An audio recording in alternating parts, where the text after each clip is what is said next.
this whole course is the linkage, of course, between genius and madness. And I'm going to argue and present evidence as the days go by, which would draw the threads together on Friday, that genius and madness form a continuous spectrum. And today, we're going to look at somebody, the painter and poet William Blake, who I believe has a foot firmly in each camp.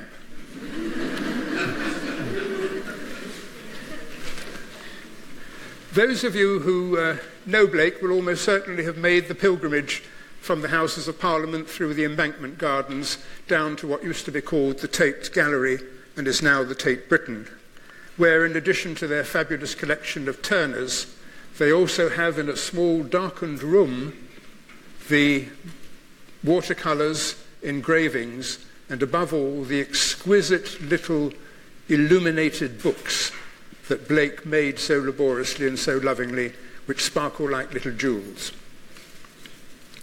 Even those of you not familiar with Blake at all will almost certainly recognise this image, the Ancient of Days, the name given to God in the book of Daniel.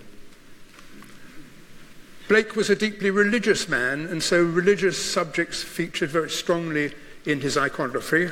And here we see God judging Adam.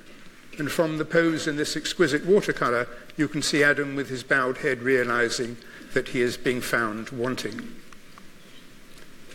And even those with no knowledge of Blake at all will certainly be familiar with this poem from its original context here, this illustrated book, the tiger, tiger, burning bright in the forests of the night, what immortal hand or eye could frame thy fearful symmetry, beloved of children round the world. And then, of course, there is the poem Jerusalem. And did those feet in ancient time walk upon England's mountains green? And was the holy Lamb of God on England's pastures seen? And that, of course, was set to music by Sir Hubert Parry, and it was written at the time of great national fervour in Britain, at the time of the Napoleonic Wars. And so this, when it was set to music, became almost, and still is largely, a second British national anthem. But as time went on, we found that the crystalline prose and poetry of Blake became increasingly obscured and masked and difficult to understand. Here, written in his later years, an epic poem, Jerusalem, the emanation of the giant Albion. Difficult to get your head round what he's actually referring to there.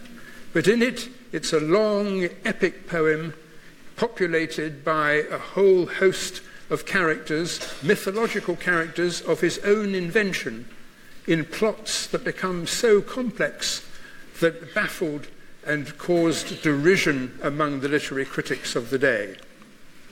The sort of comments that were made about Blake's poetry were that man is clearly intoxicated by God, a man inspired by divine nonsense.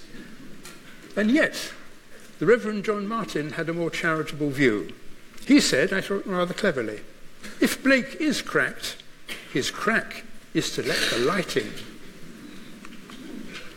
But the general consensus, as published in the 1808 edition of the influential newspaper, The Examiner, was really the universal opinion of Blake's poetry. William Blake is an unfortunate lunatic whose personal inoffensiveness secures him from confinement. So who was this little man who was so inoffensive? He was born in 1757 in London, where he spent almost his entire life. London at the time was rebuilding, still 90 years after the Great Fire of 1666. London was rebuilding. Now wooden houses were replaced by those of brick, of uniform height, and often around elegant squares, even though cattle could still be seen being driven to Smithfield Market through the streets. He was born here in number 28 Broad Street, which in Soho, which is now called Broadwick Street. The house is still standing in that corner there. He was the third of 7 children, and his father ran on the ground floor there a hosiery store. It was planned that young William, who was rather a strange child, would nonetheless take over the family business. And so he would be sitting at the counter on a high chair while the customers came and went, but instead of paying attention to the business of the hosiery store, he would be doing drawings to which he would append little verses. It was clear to his father that he was actually quite talented at drawing, but his baptism, let me just refer to his baptism, which is at St. James's Church in Piccadilly, just a few steps away from where Fortnum & Mason's, the Royal Grocery Store, is situated, which you may well know. His family were deeply religious, but the baptism certificate is there for William Blake, but there is no other record that the family ever attended any services. And the reason for that was they belonged to a sect known as the Dissenters. And the Dissenters held that all truth was to be found in the Bible, and that organized religion was to be kept at arm's length. Indeed, they were suspicious of all authority. Consequently, young William was homeschooled, and his mother introduced him to Chaucer, to Shakespeare, and to Milton, although most of his studies were with the Bible. And there he spent most of his time.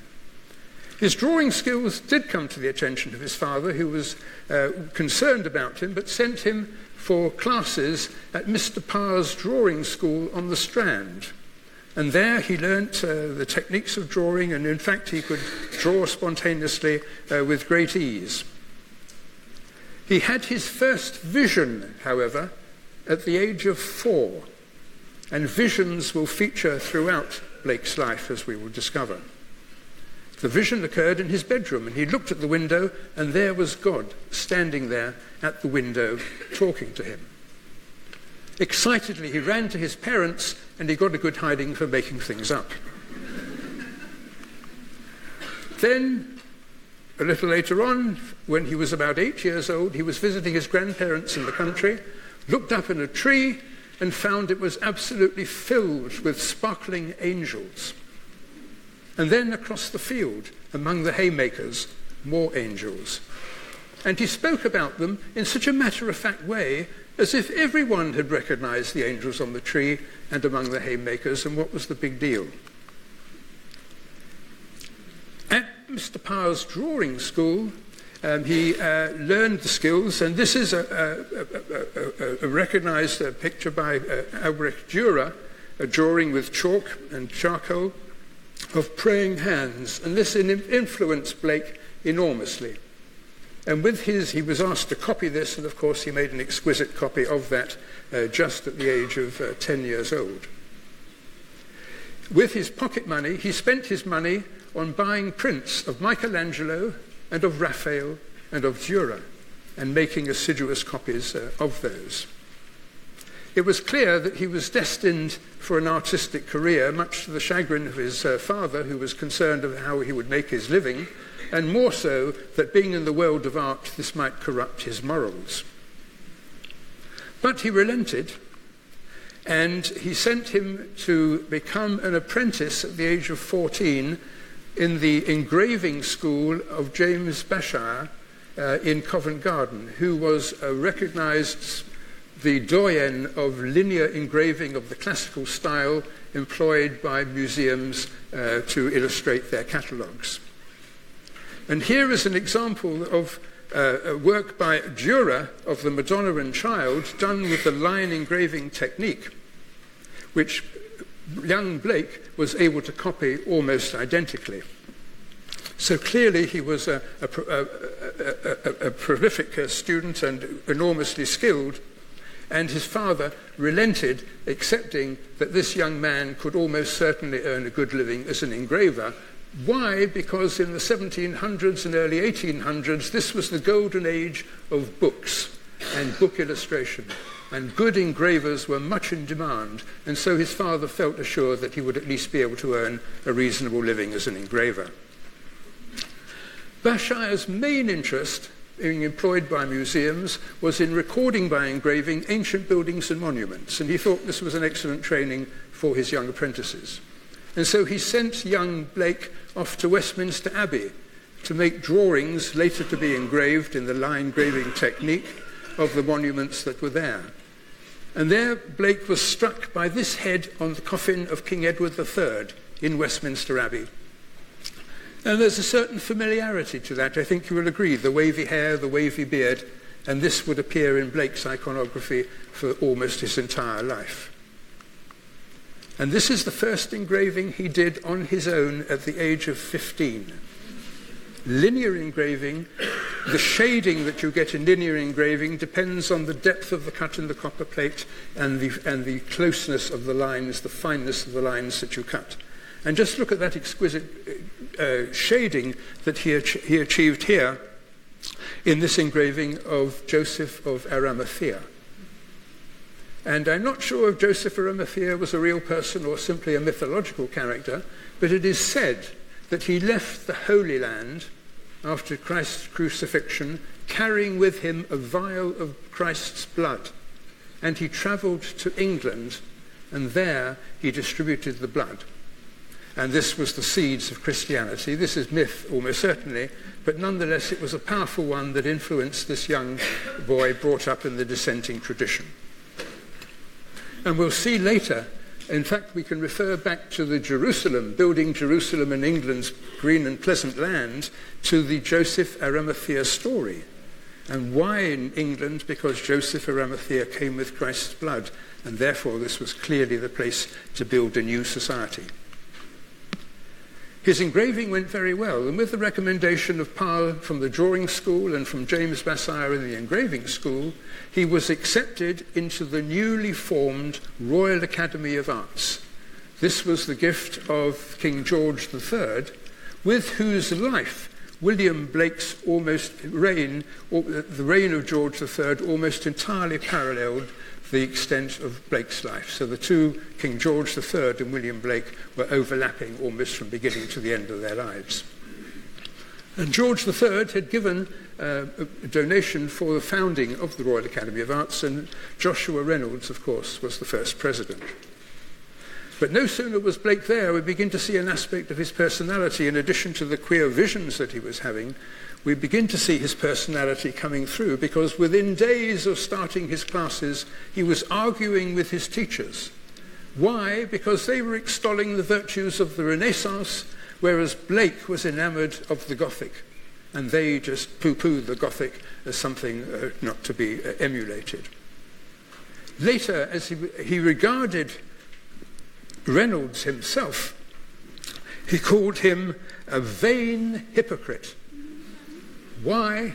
Because, as Blake said in a letter to a friend as he was finishing his apprenticeship, he said that Reynolds spends his time mouthing pieties about the ancient Greeks whilst making a fortune doing bland portraits of the aristocracy.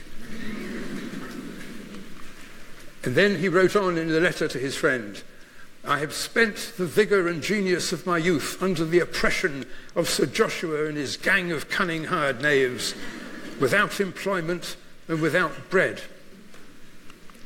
The inquiry in England is not whether a man has talent and genius, but whether he is passive and polite and a virtuous ass, obedient to noble opinions. If he is, he's a good man. If not, he must be starved." And so we're beginning to see how this man, like shades of Michelangelo, surely. Blake was very well aware of the society around him. It's the age of enlightenment, and he knew what was going on both socially, scientifically, and politically. He was very suspicious, as a dissenter who kept anything organised, anything to do with government at arm's length and viewed with great suspicion. He was very suspicious of Isaac Newton, because Isaac Newton was now, in his development of his physical theories, offering an explanation for how the earth worked. For Blake, it was self-evident. It was all in the Bible. He had, however, much more time for John Locke, the philosopher, whose views on liberty and keeping the separation of church and state he very much held as his own. But he was very astute and very aware of what was going on, in spite of having had virtually no formal schooling. Things were going well in England, at least with George III looking towards the east, where Clive of India had just negotiated with the defeated Nawab of Bengal for the acquisition of the whole of the Indian subcontinent to fall under the British Crown.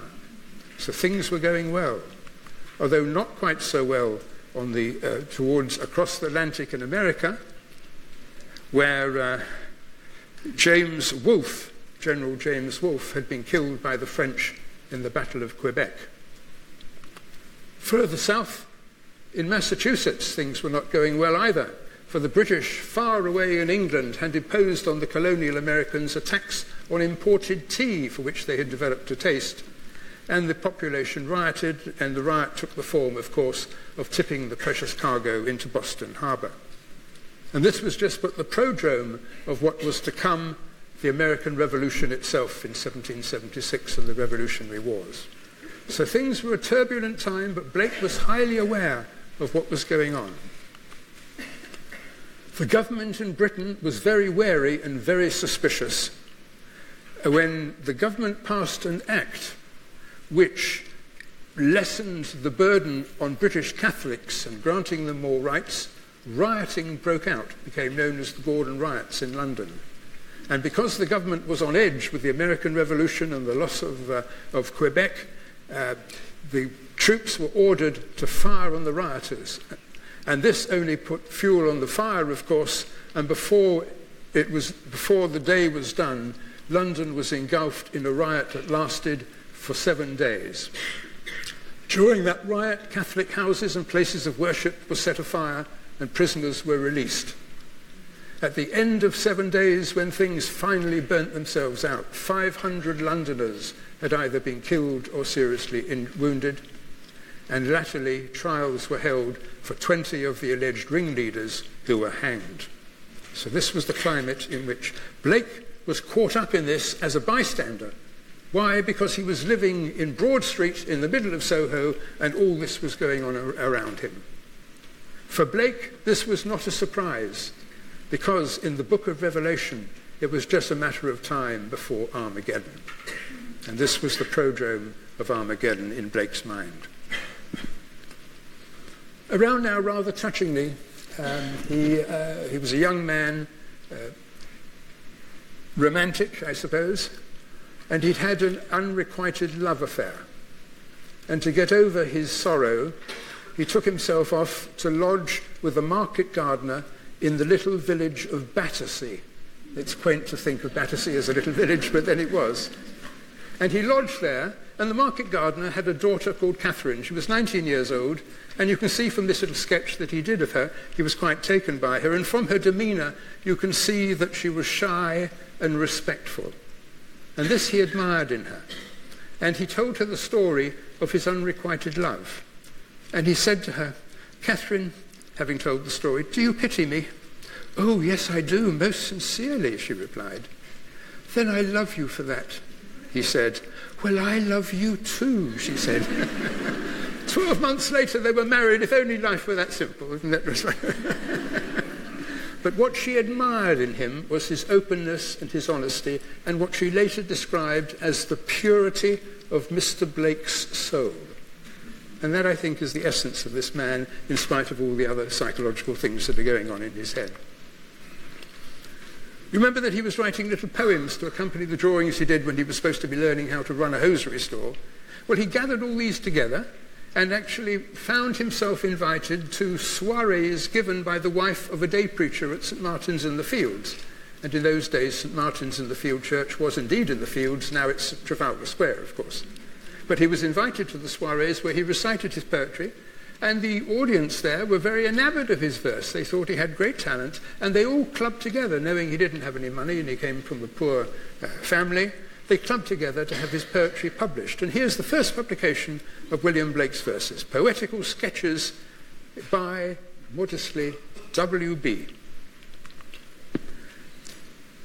He was the third of 7 children, you remember, and as he was going on writing his poetry, he wrote a poem of some mythological subject that came to his mind, quite innocent, but he had a vision, and his vision came from his dead brother Robert. He had a younger brother who had been sickly with tuberculosis and had died. And for the rest of William Blake's life, He communicated with his dead brother and constantly asked him for advice. And Robert, in his visions, Blake's visions, would reply. And he said to his brother William, "William, your poems are good, you draw so well. Why not illustrate your poems with a view to publication?" And as he was a proficient engraver, it seemed logical to use the line engraving, which he'd done so exquisitely as we saw. And here is the first poem that he illustrated with his line engraving. And again, look at the magnificent shading that he achieved with that.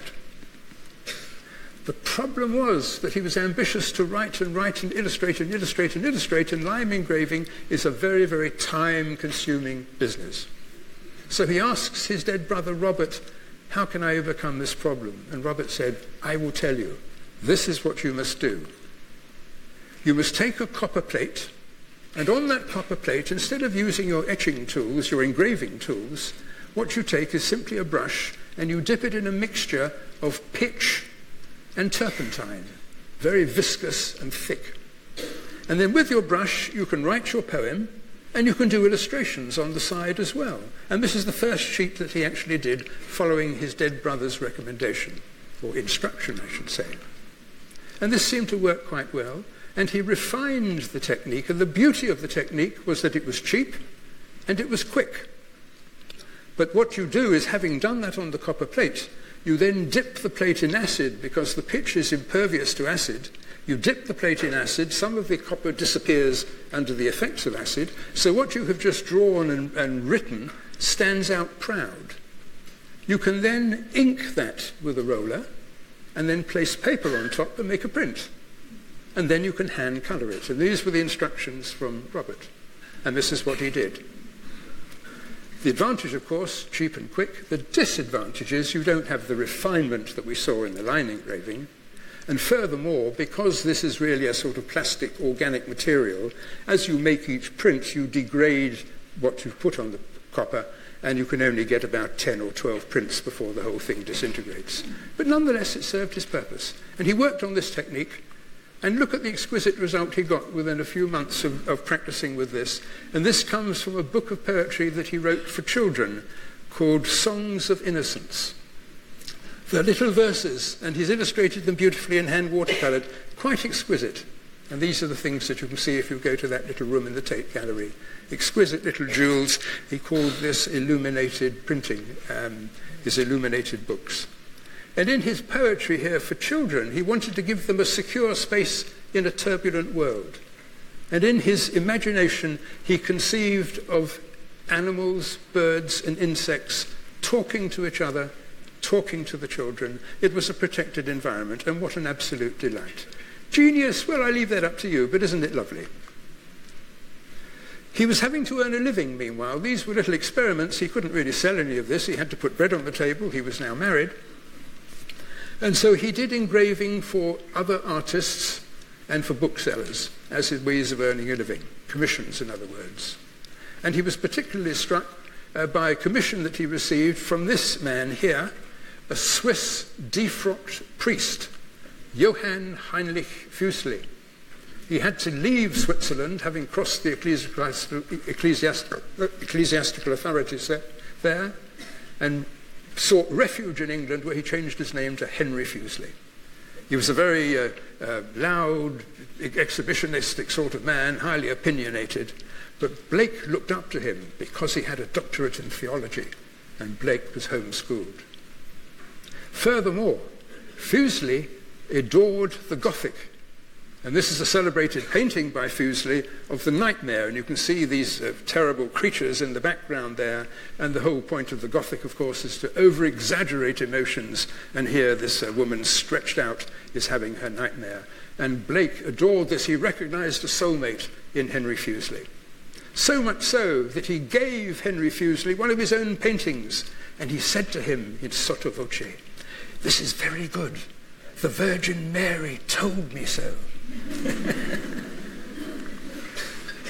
His main source of income, though, was Joseph Johnson, who was a renowned bookseller whose shop was in the churchyard of St Paul's Cathedral in London. And Blake would go there getting commissions. Books would be given to him to illustrate, and he would earn a good living doing that. And he would also meet some of the authors. among whom was this lady, an 18th century proto-feminist, Mary Wollstonecraft, whom you probably know if you know your history of feminism. She's a seminal figure dating back long before the suffragette movement. And she had her own views on marriage. And Blake caught on, and he identified with this. He was faithful, as far as we know, to Catherine for his whole life. Yet he supported women's liberty and freedom, and inspired by Mary Wollstonecraft's writings, he wrote a poem himself, which he called The Visions of the Daughters of Albion. Albion keeps coming up in Blake's writings. Albion, of course, is a reference to the White Cliffs of Dover, which is the first view that foreigners would see when approaching England from the south. So the Daughters of Albion. And he wrote this, and in it, it was an allegory in which the Christian concept of marriage was regarded by Blake and Wollstonecraft as an abuse and servitude. And so Blake extolled her views in this, and here we see the illustration from the frontispiece of this poem, a naked woman chained to a devil under a darkening sky. He also had a commission from Captain John Stedman. John Stedman was an adventurer, and he was employed by the Dutch army as a mercenary and sent out to Suriname, where the Dutch sent their army to put down an uprising of the slaves. And he spent 5 years there and wrote of his experiences in Dutch colonial Suriname. And he did sketches, light sketches. He was mainly a writer. And then he came back to Johnson's bookshop in St. Paul's and said, "Can you get this engraved for me?" And Johnson gave some of the work to Blake and to illustrate. Among the illustrations that he did just in watercolor here before engraving was this horrific scene here of a rebelling slave who is put up on a gibbet like that with a meat hook. That only served to reinforce Blake's anti-slavery stance. Blake was doing sufficiently well now with his engraving in order to buy a house. Not only a house, a 3-story house with a garden in Lambeth, not far from this ferry station here across the river. And on the far side is the north bank of the Thames and the city proper, and here on the south bank is Lambeth. And in this house it was a happy time for him, because here he produced his great epic poems on which his literary reputation today rests. One evening he went out into the garden and he opened the door, and there he saw a figure so horrifying that he slammed the door and ran back inside, pale with fright. What he had witnessed he later painted here. And what he had painted was this strange, scaly character holding an acorn cup in one hand in which to collect the blood he would pierce from, can you see on his hand behind his back there, a sting. And he said that he didn't know what this was, but he called this the ghost of a flea. But he thought that fleas suck blood, and this was just some vision that he had, just to add to the other visions that we already heard about. He now starts with his first great epic books. And the epic book here he started with is The Marriage of Heaven and Hell. And it was an allegory populated by mythological characters of his own invention, in which the conventional Christian concept of heaven being good and hell being bad was turned upside down. Why? Because the organized church had decreed and had laid down laws and customs and rituals and things. For him, heaven was authoritarian and rigid. Hell was where you could be yourself and grow. And this is his mindset, a challenge to the Orthodox Church and Orthodox teaching, in spite of being deeply religious. And here he actually introduces himself into the dialogue there. A little illustration of a man crawling along, and this is from this same epic book. And he introduces himself. He says, "Note, this angel who has now become a devil is my particular friend. We often read the Bible together." So this is, he's immersed totally in this mythical world. in order to earn some money, because these books take a long time to produce, and he was engraving, but he was wanting to do his own work as well as work for other people. So he thought it would be a good idea to produce 12 large watercolours. And so from that curious bearded man we saw just now under that page, he makes an enlarged version of that Nebuchadnezzar, the Babylonian king, you remember, who thought he was as good as God and was punished by being turned into a wild beast in the book of Daniel.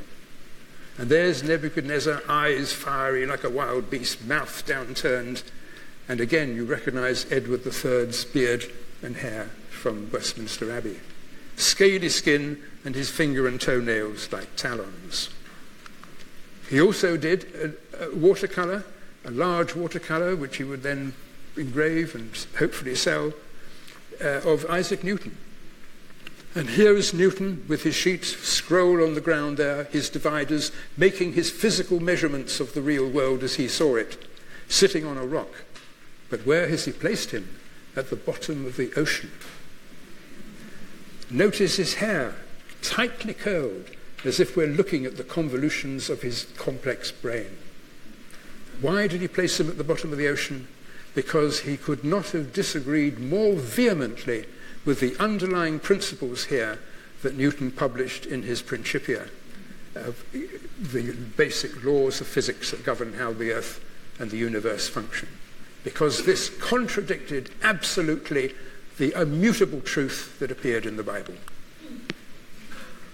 He had, however, much more sympathy for Paine, Thomas Paine, the English philosopher and pamphleteer, whose writings, anti-colonial writings, were in fact the underpinning of the American Revolution. And he supported Paine very much, and this inspired him to write a prophecy, a book, a poem, a long epic poem, the America, a Prophecy, he called it. And in that, we are introduced to one of his mythical characters on the page of the same illustrated way that his brother Robert taught him how to produce this page. We meet the mythical character Orc. And here is Orc, the personification of the colony.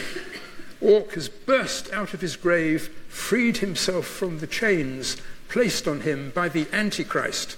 Who was the Antichrist? King George III of England. 13 years after the American Revolution, of course, the Bastille was stormed, 1789, and the French Revolution. And this was liberty. It was like the American Revolution. The oppression of the French monarchy was at an end. The people were at last free. And Blake wrote a short poem commemorating the French Revolution and extolling its glory. But that, of course, was short-lived, because then we went into the terror, which lasted for many years, and tens of thousands were executed. Blake despaired of mankind, and this led him to write another poem, this time Europe, a Prophecy. And unlike the optimism of America, a Prophecy, Europe, a Prophecy was full of doom. And it is there, the preface to that book, that we see this famous image of God, pair of dividers. Some people would say that that's clearly Blake representing God creating the world. It wasn't at all. It was Blake taking the measure of man and what he had done with what he had been given, creating a society of endless suffering. And this was Blake's bleak view of mankind. The poem goes on, and first it's clear enough what he's getting at in his poem hitherto, but it goes on and it goes on and it goes on. And as it goes on, it becomes more and more opaque. And this is where I begin to worry seriously about Blake's sanity. Let me just read a little bit to you. It's a little bit difficult to read on the screen there, but the second paragraph there reads as follows. Thought changed the infinite to a serpent, that which pitieth to a devouring flame. Then all the eternal forests were divided into earths, rolling in circles of space like an ocean. Now, I'm not a psychiatrist, But that, to me, sounds very much like the writing of a schizophrenic. And why I say that is because one of the hallmarks of schizophrenia that we will talk about tomorrow is a fragmented perception of the world. You see the world in shards. A phrase makes perfect sense. Another phrase makes perfect sense, but somehow the two phrases don't seem to be related one to another. And this is the disjointed alternative universe in which full-blown sufferers from schizophrenia often find themselves. And that passage I just read you, intelligible, yes, in little bits, but put it all together, does it actually create a vision? Now, let me just say I am not a literary, I have no literary training, and my Achilles heel is my lack of knowledge of literature, and I defer to literary experts in the audience to point out why I'm wrong to liken that passage or the remainder of that epic Europe prophecy to schizophrenia. But let me, at least to those people who would criticize me, say, would you just accept that as a possible interpretation? It was so difficult to understand that people asked him, Mr. Blake, I've seen your poem, I've read your poem, but I find it very difficult to understand. I could understand the general thing, but it seemed to get so confused. What was it all about? He said, it was just all dictated to me, word for word, by a fairy. In all seriousness. For a little light relief, he writes, remember he had done his Songs of Innocence, that beautiful illustration of the children talking to the insects and they're replying. And so he added now, he wants a little light relief from the heavy-duty epics. He adds another book of poems which he puts together with Songs of Innocence, which he calls Songs of Experience, so that the children should be at least made aware there's another side to the human soul other than the delights that they've met first time round. And now he's seized with vision. And the vision that he seized is that all these epics that people found difficult to understand were just the beginning. Now he's going to write a great epic explaining the world. And he would do it in 4 volumes. And the first would be called The Book of Urizen. Urizen was the name, a mythical character who equates with God, the creator. Urizen is seen there on the front page of the first volume here, the blind creator who is writing a new gospel of love and light.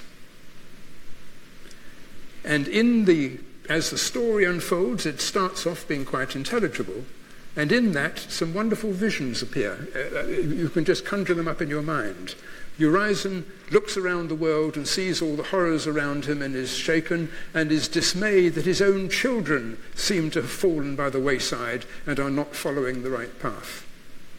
And then he pulls out, what a lovely image this is, Urizen pulls out from his soul a great web, and that web becomes a great net he calls the net of religion, in which he becomes totally entangled. Interesting, isn't it? Thinking back to the dissenters' concept of organized religion and how it's not the pure Bible. And then the book goes on and he illustrates another page, and here Urizen is in chains now because he simply can't cope and is frustrated. Yet, blind as he is, coming from his head, blinding vision. And then we have in the letter books, in the second volume, we meet another of his mythical characters who comes down to earth with flames. Why flames? Because he also has an anvil and a hammer with which to fashion a new world. So wonderful imagery, wonderful imagery. But then as you read on, you get to book 3 and book 4, the writing becomes even more fragmented and opaque. The critics said at the time that this man writes, let me just go back here, they're becoming increasingly opaque, and the critics could make neither head nor tail of it, and perhaps the most perceptive of all the critics said, "This is a monumental work that surpasses all human comprehension."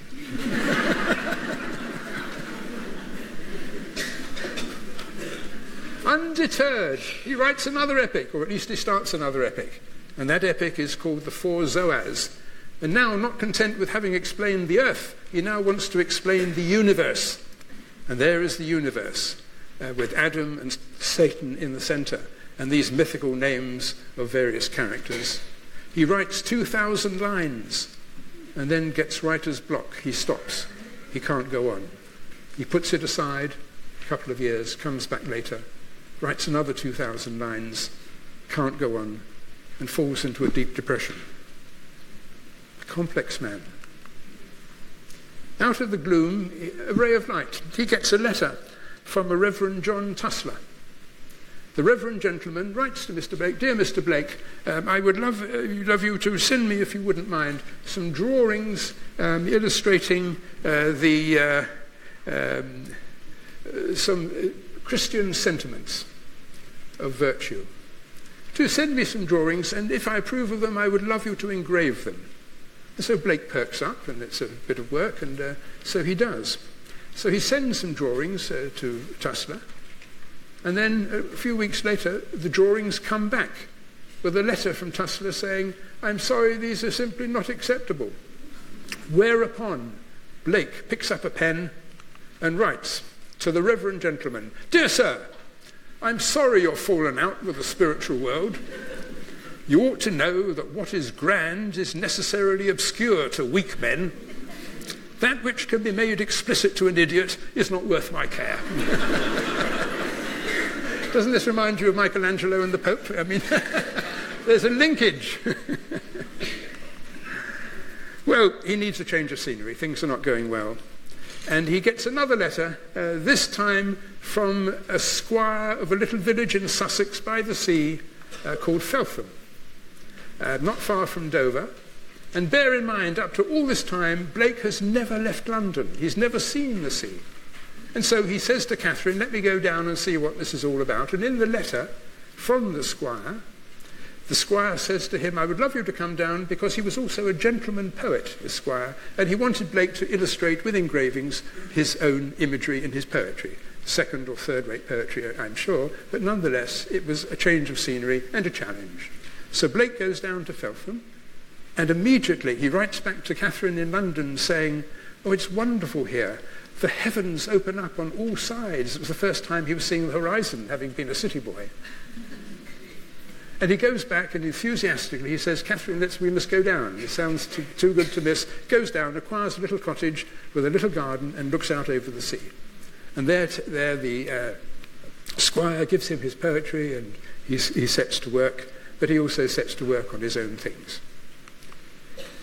He also, not only has he seen the heavens opening up on all sides, for the first time he looks at the fine details of nature as never before. There are gardens, there are squares in London and parks, but it's not quite the same as being in the open countryside. And he looks down at a rose bush, and he thinks he sees a grasshopper. And then he looks more closely. No, it wasn't a grasshopper. It was a procession of little fairies going to a funeral.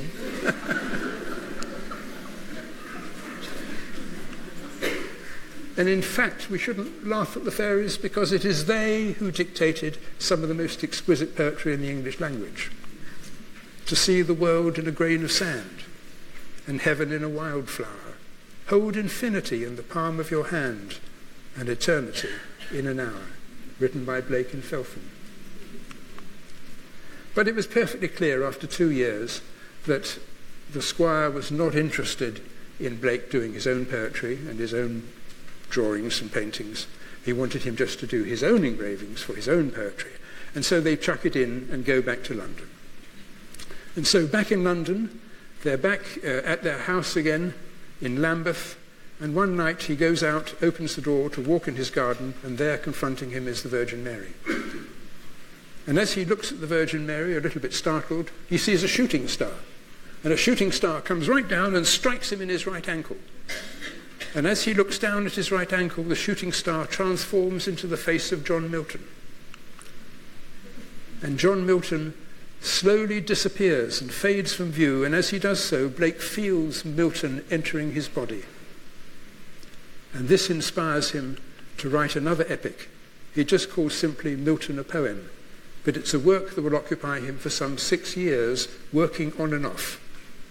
And this is the evidence, I think, that Blake had bipolar disorder, because he worked feverishly on this epic, And then he lapsed into a great phase of melancholy and couldn't work for months and months at a time, and then picked it up, and then it went on, but finally completed 6 years later. What was it all about? It was a journey, a mystical journey that William Blake, the living, was taking together in the company of the dead John Milton. And on the way they met other dead writers and poets as well. And what were they doing? They were exploring their own insecurities and their own vulnerabilities and their own imperfections. It was an introspective study. And so, again, how this extraordinary man's mind worked. The Bible, of course, was constantly nagging at Blake.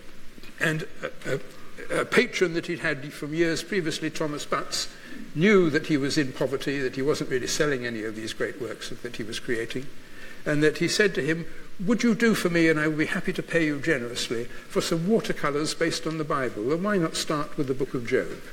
And so Blake produces an exquisite watercolour here of Job. Job, you remember, in the Bible, cannot understand why God is punishing him so, and is wrecked with uncertainty and anguish and introspection. And here is Job lying on his bed, his face puzzled, why is God punishing him so? And below, the devils are rising up from the flames, dragging him down in his vision, down into hell, while above there is God with the 10 Commandments and flashes of lightning above him in his dream. Blake, this is Job's dream. But interestingly, note the serpent that is entwining God.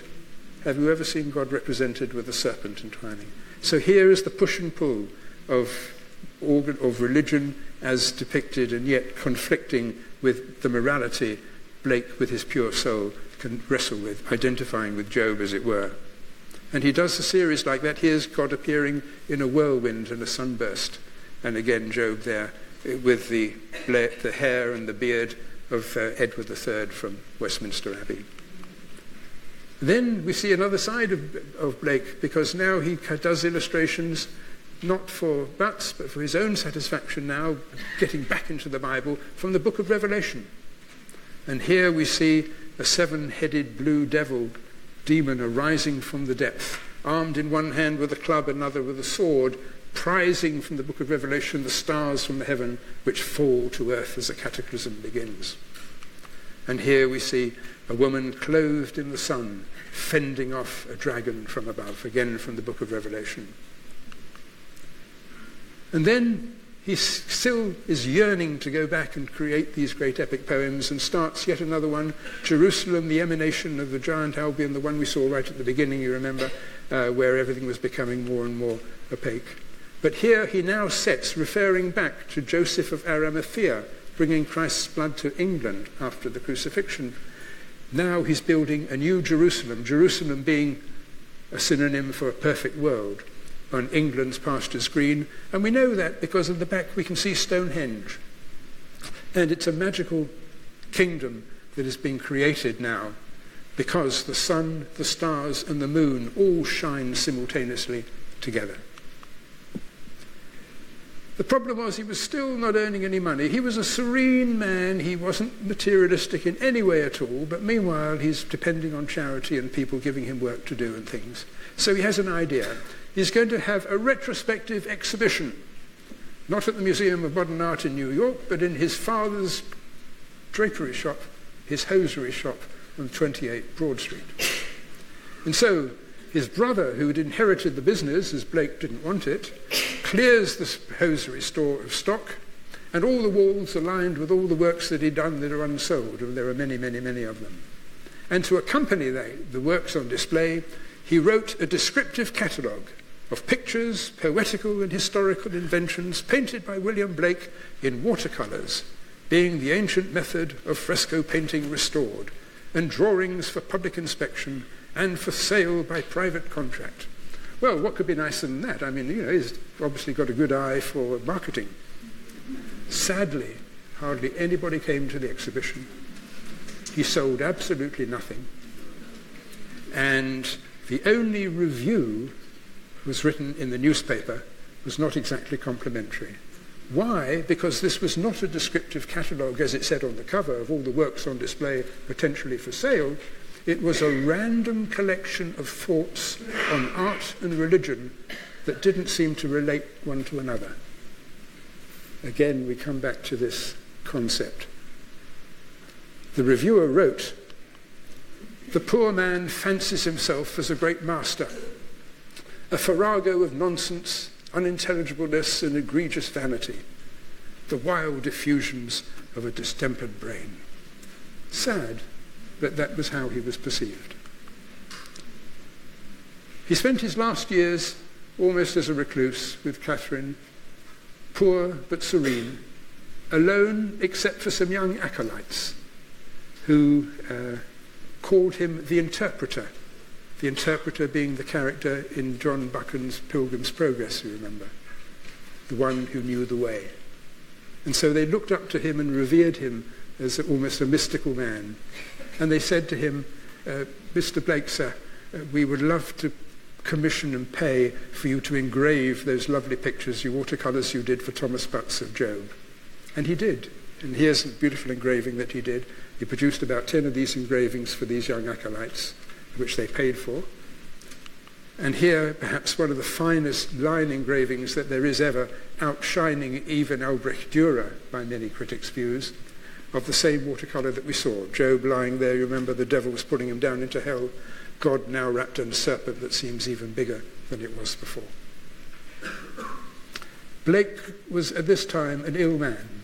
He had recurrent bouts of fever, abdominal pain and jaundice. And being a surgeon, my first diagnosis is gallstones with infected bile ducts. So he probably had infected gallstones as a cause of this. And without antibiotics and certainly without any surgery, it was just a matter of time before the end came. Feeling the end was coming, he lay on his bed, Catherine at his side, his papers in front of him. He threw down his pen, and knowing that the end was nigh, he clapped his hands and said, "Hallelujah!" and burst into song. So loud, it is said, the house shook. In the next room, knowing he was coming near the end, were his acolytes, one of whom went into the room when the room fell silent, because having sung, the house had shaken, and then all fell silent. Blake breathed a sigh, said a word to Catherine, and was gone. The young acolyte came into the room, saw him in bed, took his hand, kissed it, and then he raised 2 fingers to his eyelids, drew them down so that the visions stayed in. Catherine lived on after him for a while, looked after his estate, and she was asked, what was it like living with Mr. Blake, because he was such an extraordinary man. And she said, well, I had little of Mr. Blake's company. He was always in paradise. Thank you very much.